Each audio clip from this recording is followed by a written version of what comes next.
and welcome to the world as we see it.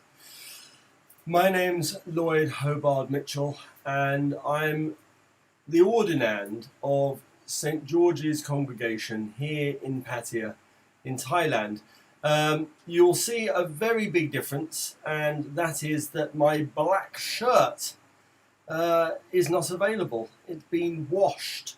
Who knows why? Anyway, never mind. It's all good. Now, we need to thank Father David Price, who is the chaplain of St. George's congregation here in Thailand. Not just because he oversees my in-context formation, but also because he's just liked the stream, as has Terry, who is one of the members of our congregation. We should also say hello to Elizabeth because she's here watching. So welcome one and all. If you're visiting us for the first time, a very big welcome to you. And if you are watching us as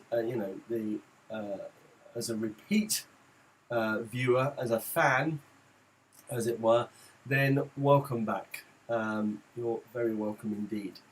Now, today we have a bit of a mixed bag as far as the agenda is concerned, and we are going to be taking a look at the order of service on our website, okay, as we do every Saturday, and we'll be running through exactly how to access that on our website, what you need to do, how you need to access the order of service, the words and the words to the hymns, and even the music that we have for some of the hymns performed on the organ by Father David. So here we are. This is the home page of our website, and the home page. Now, what I will do is as we go through any websites, I'll be sharing the links to the chat box. And so this is stgeorgespattaya.com, and so we move to the very top of the page. Sometimes if the page is very narrow, the menu sometimes can disappear, and there you are. So that's what sometimes happens. And you will see these three bars on the top right hand side next to the little magnifying glass. So you can click on those three bars. Either way, you'll either see the three bars and you click on sermons, okay, or you'll see sermons at the top of the page. And so that's what we'll have a look and see whether sermons appears. There it is. There's sermons at the top of the page.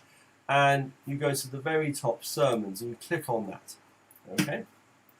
And after you've clicked on that, you can scroll the page up. Now, I never know whether we're scrolling down or scrolling up. I know we're pushing the page up, but we're going further down.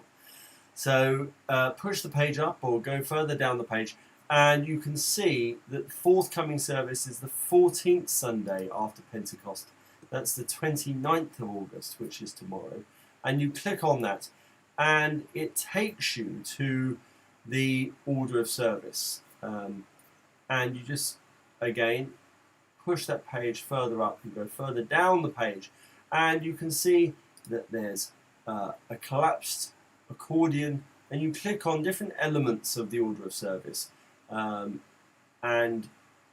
it expands, and you can see that. So, and bear in mind, whenever you see a hymn, it will always say scroll to the bottom of the page for the media player, where you can hear the music and practice your singing. Now, the purpose of that is because so many of those who see our service aren't able to be with us in our service. Right now, we have a lockdown in Thailand, in Chonburi, our province in particular. And that means that there is a rule of 5. Only 5 people are able to come into the chapel at any one time. So the majority of our congregation have to stay at home. Now, you can go all the way to the very bottom of the page, and you will see that there are there's a little media player at the bottom, and you've got the introductory music, and you've got the hymns. And so let's click on the first hymn, King of Glory, King of Peace, I Will Love Thee. And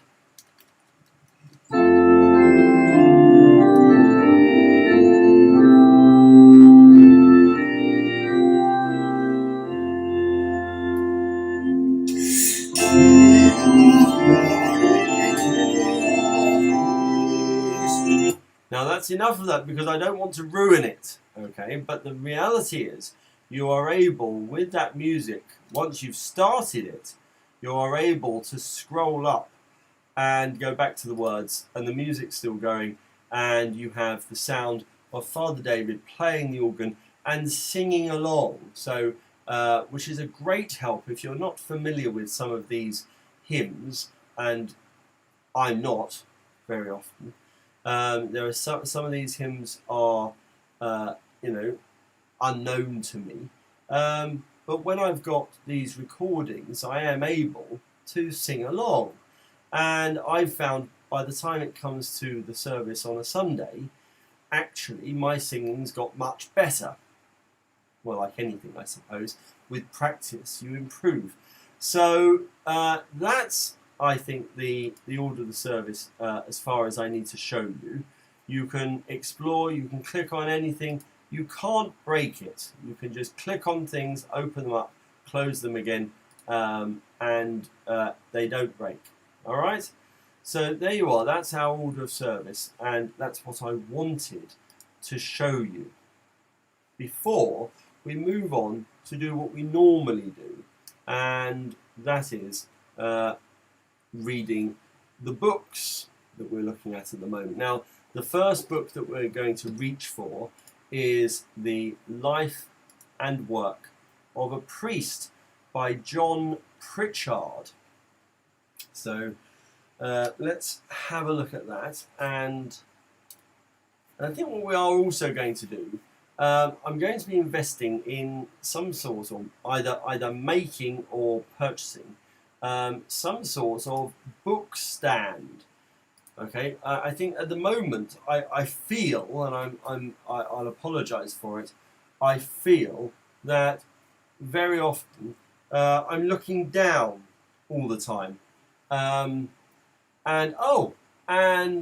Gris Good, that's my wonderful friend from Faversham, and very, very good to see you. And I'm very pleased and happy that you've been able to follow us. So yeah, that's great. It's really good. A real advantage. I'm very, very happy. So there you are. Look, you've appeared. That's really good. The wonders of technology. Here I am in Thailand, and there are people, as I say, Elizabeth in Australia. We've got my friend in Faversham in the UK. And we've got various other people watching. So there's Caroline and Hanouk also watching on Facebook. So, of course, if you tune into Twitch, if you click on the URL for Twitch and come over to Twitch and follow the Twitch stream, actually, you get a much better stream than if you're looking on Facebook. Facebook can very often drop the stream. So that's what we've found through trial and error. But wonderful. Look, it's good. Fantastic. Fantastic. Welcome. Welcome. Now, what we do is we're having a look at John Pritchard. And I was just saying that I feel like my head is always looking down and I miss things and I'm not really looking at you. And what I'm going to do is invest in a book stand that puts the book about there so that I can be reading the book, whatever book it is, and looking in your direction, even when I'm reading the book. So that's going to be my next investment, I think. So that should make your experience a bit better, and mine too. Right now, we are having a look at. We're on chapter 5, and we're in the section called "The Young People Imperative." So let's read that. The number of young people attending church has halved in the last 25 years. To very many young people, religion is a dirty word, and professing dislike for it is almost a social necessity. Belief in God is deemed intellectually indefensible, and Christians are seen as having swallowed an unreconstructed package of beliefs that require unquestioning obedience. Churches, in the meantime, are cold, unwelcoming, and out of touch, and it's assumed that the Christians in them are hypocrites. The old morality is dead, based as it is on negativity and repression. The new morality, meanwhile, puts the highest value on tolerance and freedom of choice. None of this is encouraging to the priest as an apologist. Indeed, working with young people whose freedom of expression is legendary is often the area where the priest feels most vulnerable. Nevertheless, it's an area of witness that pays huge dividends when put into the wider framework of growing the kingdom slowly and faithfully. Our young people not only have infinite value in their own right. Oops, I've lost it suddenly. Right, so our young people, they will also be the adult citizens who constitute society in the future.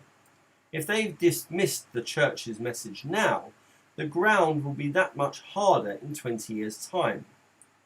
But the evidence is, young people's critique of the church and its faith is often effectively subverted when they actually encounter good, credible Christian witness. The abstract religious person is a projection that has to be undermined, and there's no way of doing that except by personal encounter. Whether that encounter is in school RE lessons, in youth activities, or at bus shelters, it's worth the effort. Sometimes it's exhilarating when an exchange is honest and personal.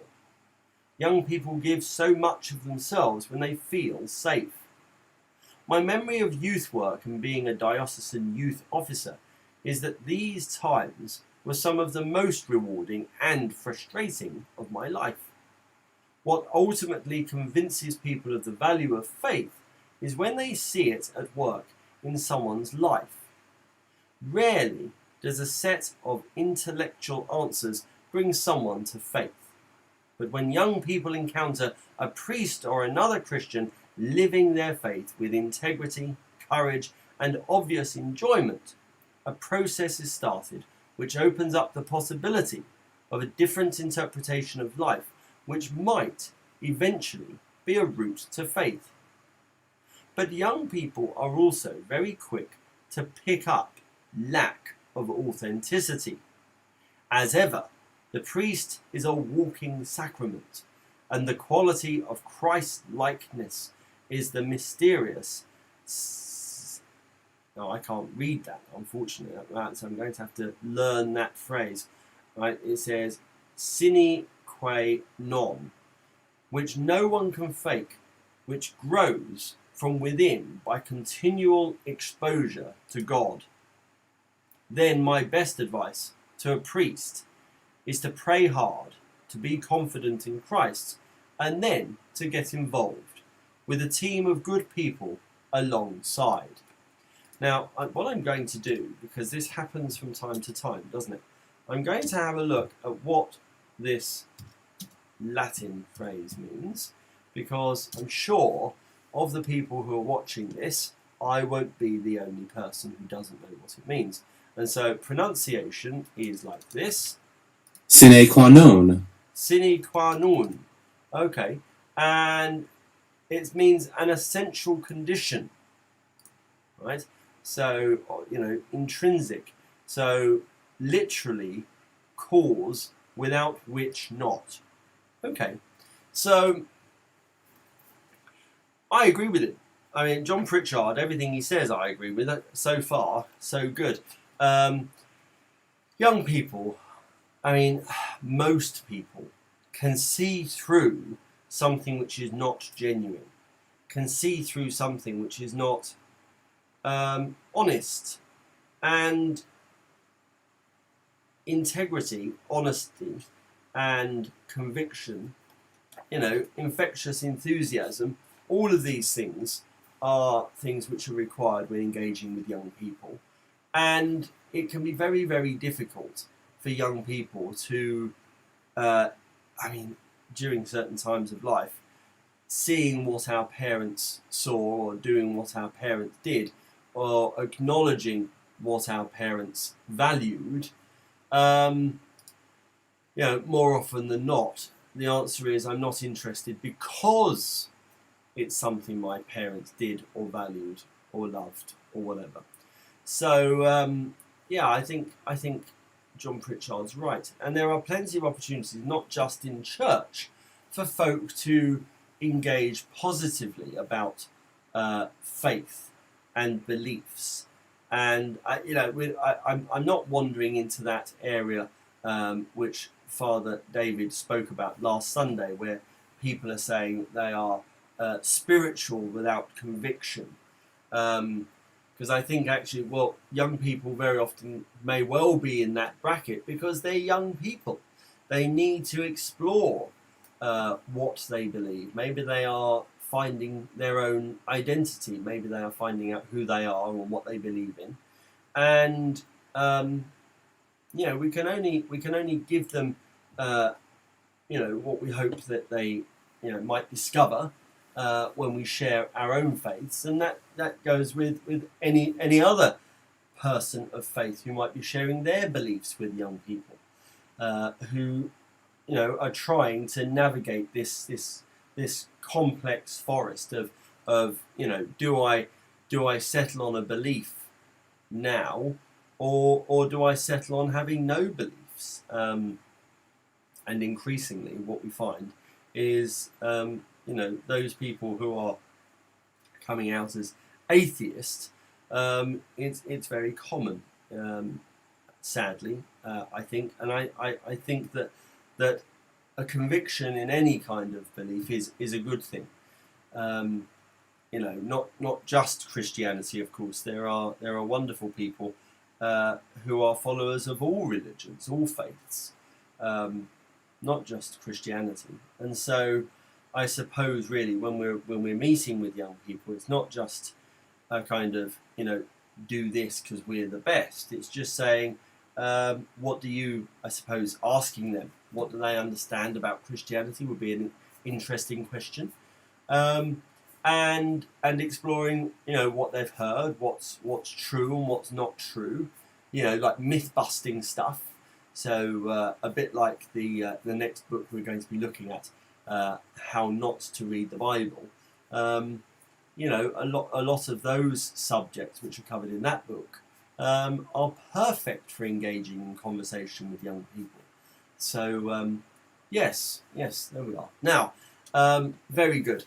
Now let us have a look. Now we've mentioned it. Let's go along to the next book, which we read, which we are going through, and that is How Not to Read the Bible.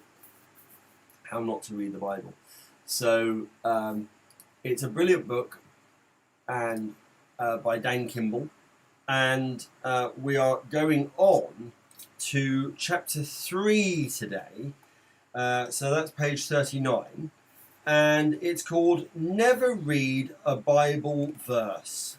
And there's a little quote underneath the heading, and it says, if there was one bit of wisdom, one rule of thumb, one single skill I could impart, one useful tip I could leave that would serve you well the rest of your life, what would it be? What is the single most important practical skill I've ever learned as a Christian? Here it is. Never read a Bible verse. That's right. Never read a Bible verse. Instead, always read a paragraph, at least.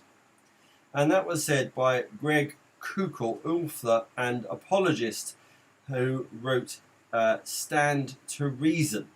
Now, let's crack on. So, when we are trying to make sense of disturbing or crazy sounding Bible verses, one of the most helpful phrases we can keep in mind is found in the quote by Greg Koukl in the epigraph to this chapter. Never read a Bible verse. Obviously, this is an exaggeration, but it's an exaggeration with a point.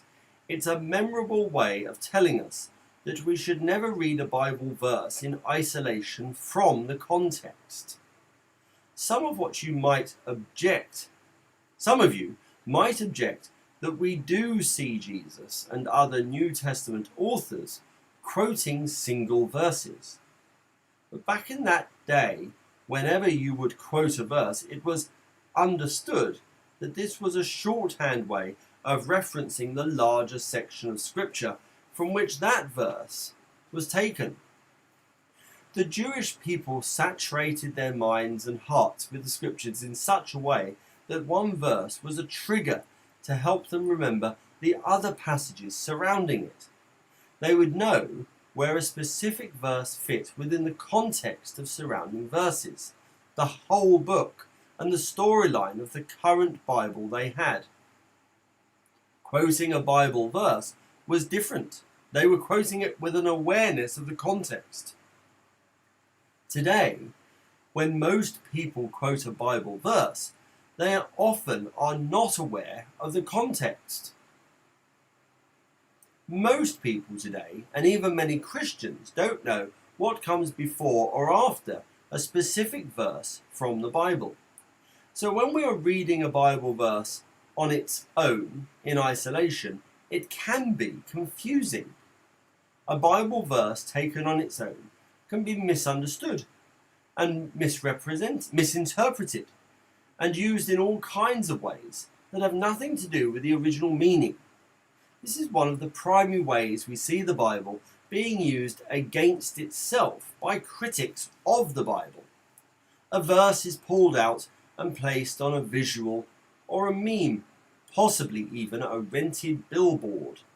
Those who see the verse draw conclusions based on the current context in which the verse is seen and read in isolation from the original context of the Bible. Sadly, it's not just those who attack the Bible who do this. Bible-believing Christians do the same thing. We choose the nice, happy types of verses for t-shirts and coffee mugs. Now, I'm going to interject here because it's true to a point. Facebook, for example, is such that in order to engage those who like our pages, we, St. George's here in Pattaya, and also many other churches, will do a verse a day. And we will look at the lectionary and we will break the gospel into different verses which cover 5 or 6 days in the week. And we will post 5 or 6 times a week those individual verses. And now this book obviously was printed when Facebook existed, so Dan Kimball knows all about Facebook. I'm trying to think what else we could do, and to make it so it is in context. It is something which is sat there. And I'm not sure there is very much, because the only thing we would be able to do, I suppose, would be to put it in the context of the gospel reading for the following Sunday without actually publishing the whole gospel reading for next Sunday.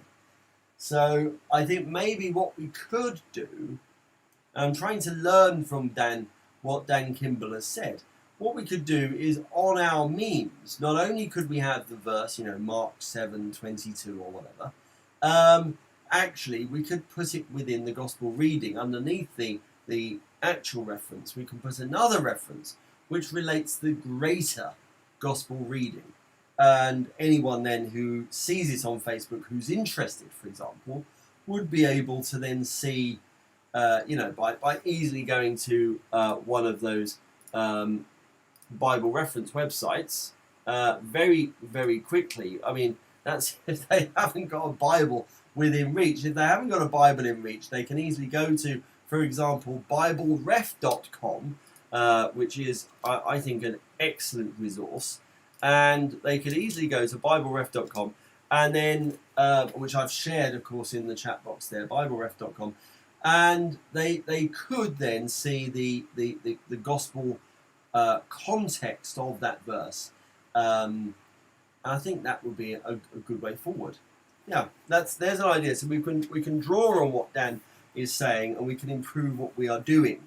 Okay, number 3. We're going to carry on, and we're going to read, because we've only read a page, so we're going to read 1.5 pages more of this, because it's very good stuff.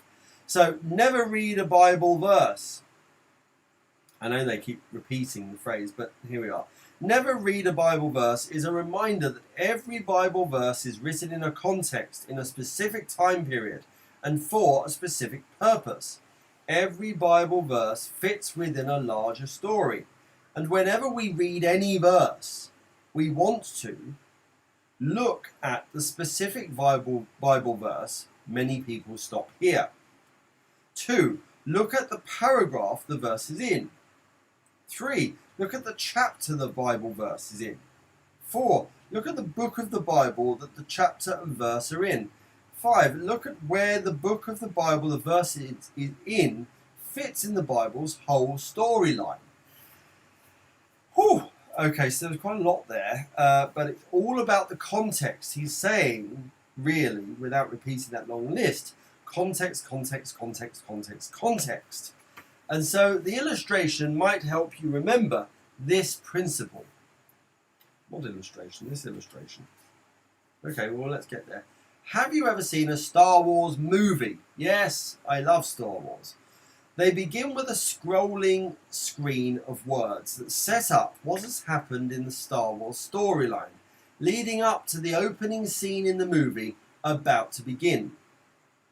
Without an understanding of the broader storyline, you would be confused by what follows. Even in a single movie of the Star Wars series, you need to reflect on the earlier scenes, or some scenes in the movie won't make sense.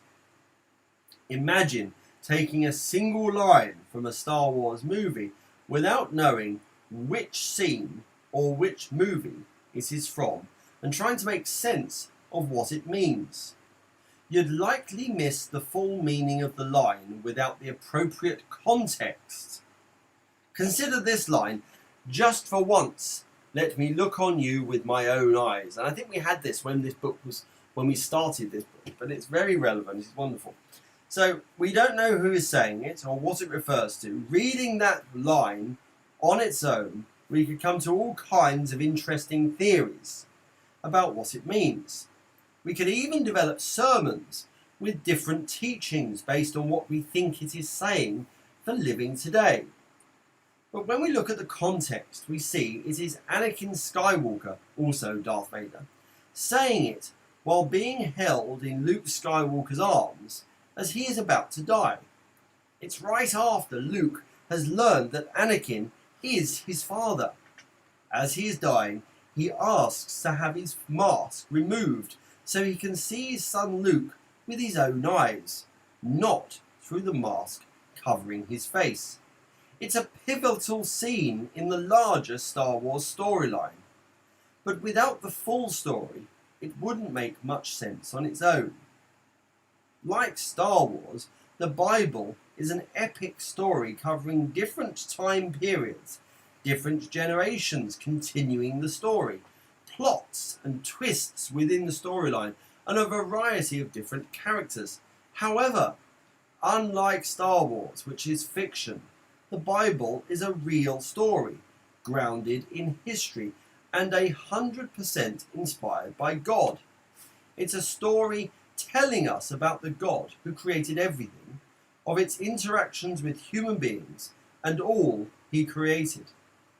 It is the most amazing, exciting story we can ever read, and well worth becoming familiar with. Sadly, we've lost our awareness of this epic story. Many people today can probably tell you the basic storyline of a Star Wars movie, but they would struggle to tell you the storyline of the Bible. That's why there is so much confusion and misunderstanding when a Bible verse is read in isolation, especially when it sounds a little crazy. Whenever we open up the Bible, we need a little Star Wars-like backstory. As you turn to a passage of the Bible, picture that opening scroll giving you the broader context of what you're about to read. Very good. So, absolutely bang on every time. Dan really is able to describe something and relate it to, well, anyone who likes Star Wars will understand exactly what he's talking about. But I think anyone else can read that and or hear me read it and understand that what Dan is saying seems completely valid. So, very good, very good. Now, what we're going to do now, and this is when our the number of people who view us tends to suddenly drop off. So we are going to go over to the Tillich book, okay, the book by Paul Tillich, and that book is called Systematic Theology. And Paul Tillich's Systematic Theology, it's a book which has been lent to me by Father Tom, whose name has come up a few times already on screen. And Father Tom was the former chaplain of St. George's congregation here in Pattaya in Thailand. And Father Tom encouraged me to read this book. Now, when I started reading it, it was just a tough slog. It was very, very difficult language which I was completely unfamiliar with, language which I'm still struggling with, but we're getting on. We're getting through this book. Now, there's 427 pages in this book. We're not today going to be reading all of them. I'm not sure if I heard people sigh with relief then. Maybe. Anyway, no, look, it's a Paul Tillich was obviously a very clever man. The son of a Lutheran priest. He fought in the First World War, and that's where he was obviously hit with many questions relating to faith. And during the rise of National Socialism, Paul Tillich was able to escape to America, and he got a job in New York lecturing theology. And over the years, he created his own systematic theology. And, there are photographs of Paul Tillich hanging out with all manner of contemporary academics and, clever folk at the time, including, not least, Einstein. So, I've got a huge amount of respect for him, even if when he has written something and I try to read it, I don't always understand the words he's used. But that's, I think, saying more about my education than his. Now, we are starting on page 184 today, and we are in the chapter called Being and the Question of God. So it says, freedom is experienced as deliberation, decision, and responsibility. The etymology of each of these words is revealing. Deliberation points to an act of weighing arguments and motives. The person who does the weighing is above the motives, as long as he weighs them. He is not identical with any of the motives, but is free from all of them. To say that the stronger motive always prevails is an empty tautology, since the test by which a motive is proved stronger is simply that it prevails.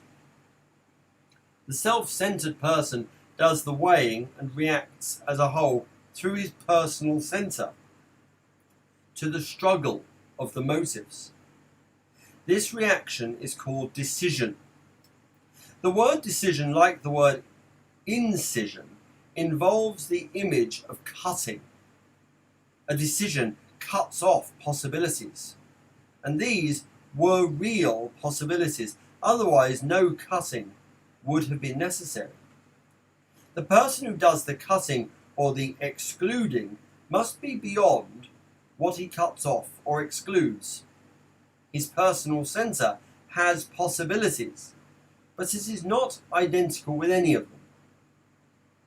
The word responsibility points to the obligation of the person who has freedom to respond if he is questioned about his decisions. He cannot ask anyone else to answer for him. He alone must respond, for his acts are determined neither by something outside him, nor by any part of him, but by the centered totality of his being. Each of us is responsible for what has happened through the center of his self, the seat and organ of his freedom. In the light of this analysis of freedom, the meaning of destiny becomes understandable. Our destiny is that out of which our decisions arise. It is the indefinitely broad basis of our centered selfhood. It is the concreteness of our being which makes all our decisions our decisions. When I make a decision, it is the concrete totality of everything that constitutes my being which decides, not an epistemological subject. This refers to body structure, psychic strivings, spiritual character.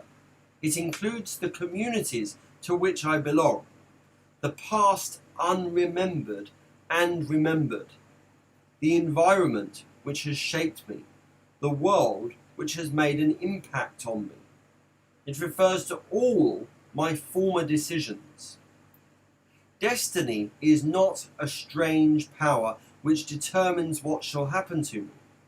It is myself as given, formed by nature, history, and myself. My destiny is the basis of my freedom. My freedom participates in shaping my destiny. Only he who has freedom has a destiny. Things have no destiny because they have no freedom. God has no destiny because he is freedom. The word destiny points to something which is going to happen to someone. It has an eschatological connotation. This makes it, I'm going to look up that word by the way. Why don't we just do that, because I've got stuck and I think sometimes it does me a huge favour. Maybe it does you a huge favour too. So this word here is eschatological.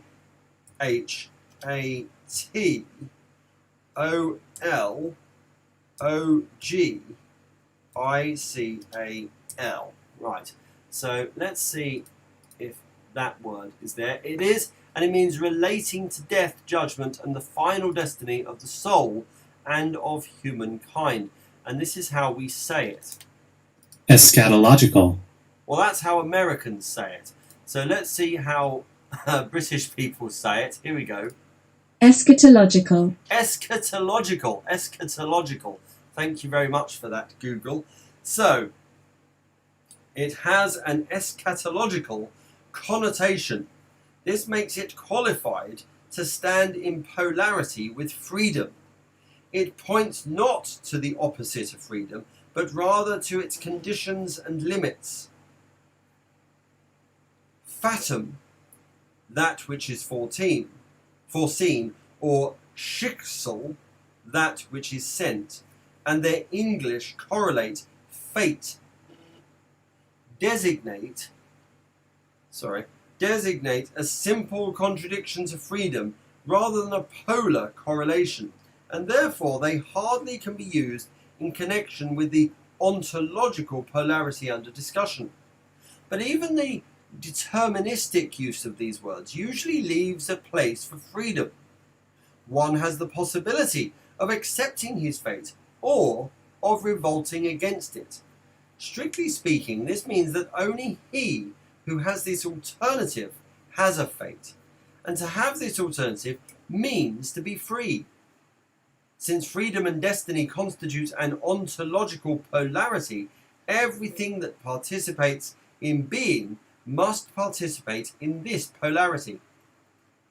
But man, who has a complete self and a world, is the only being who is free in the sense of deliberation, decision, and responsibility. Therefore, freedom and destiny can be applied to subhuman nature only by way of analogy.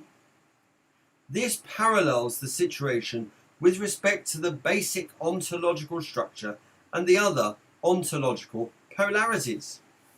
In terms of analogy, we may speak of the polarity of spontaneity and law, of which the polarity of freedom and destiny is not only the outstanding example, but the cognitive entrance. An act which originates in the acting self is spontaneous. A reaction to the stimulus is spontaneous if it comes from the centered and self-related whole of a being. This refers not only to living beings, but also to inorganic gestalten, which react according to their individual structure. Spontaneity is independent with law. Law makes spontaneity possible, and law is law only because it determines spontaneous reactions. The term law is very revealing in this respect.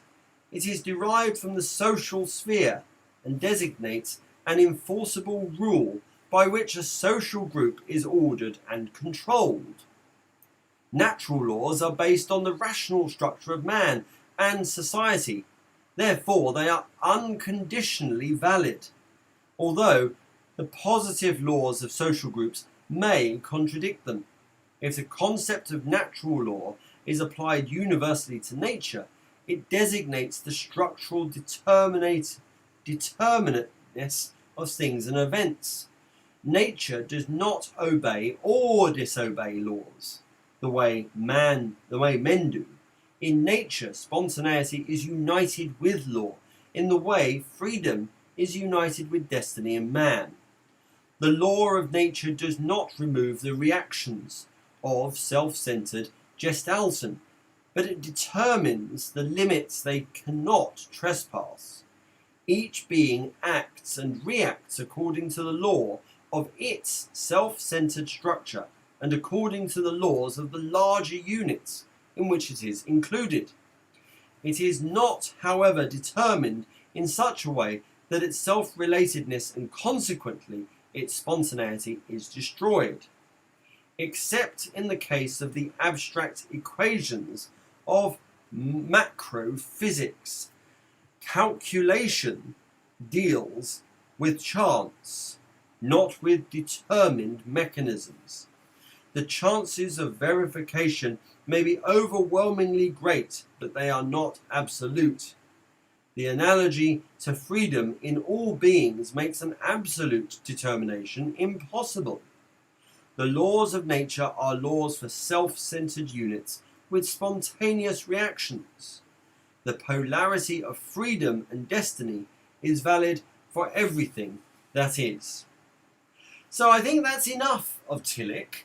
I think we've done enough there. So Paul Tillich's systematic theology has given us quite a lot to mull over there. We're going to let those words percolate as we do most days, and we've read 2 pages, and we're going on next time. So this is next Tuesday.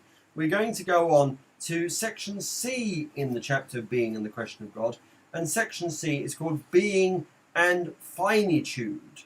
Being and Finitude. So look, all good stuff, and I really did like the section there. I mean, this is what happens. So, we're reading Paul Tillich, and from time to time, suddenly there is this wonderful, wonderful section where I begin to understand what he's talking about. And where he talked about deliberation, decision, and responsibility, well, I felt like I knew what he was saying there. And maybe that's because we are plugging away at this, we're chunking through, and things are going to start resonating more often than not, I think. So, very good. Thank you for sticking with me. If you've been able to stay with me through that, it just demonstrates how good you are. Now, what we are going to do, as we do every evening at this time of evening, is turn now to the daily.commonworship.com in order that we pray before I bid you farewell. And we normally do that by saying the collect of the evening office. And where is that? There we are. So it says, "Visit, we beseech thee, O Lord, this place, and drive from it all the snares of the enemy. Let thy holy angels dwell herein to preserve us in peace, and may thy blessings be upon us evermore. Through Jesus Christ our Lord. Amen." So, to all of you watching, thank you so much for joining me today. It's been a real pleasure, and seeing Grisgood there was a bit of a bonus. That's not saying that I don't enjoy having everyone's company, but when I see an old friend, especially from Faversham, it's a real joy. So it was wonderful to see you there. I'm going to, without further ado, say with prayers and best wishes, bye-bye.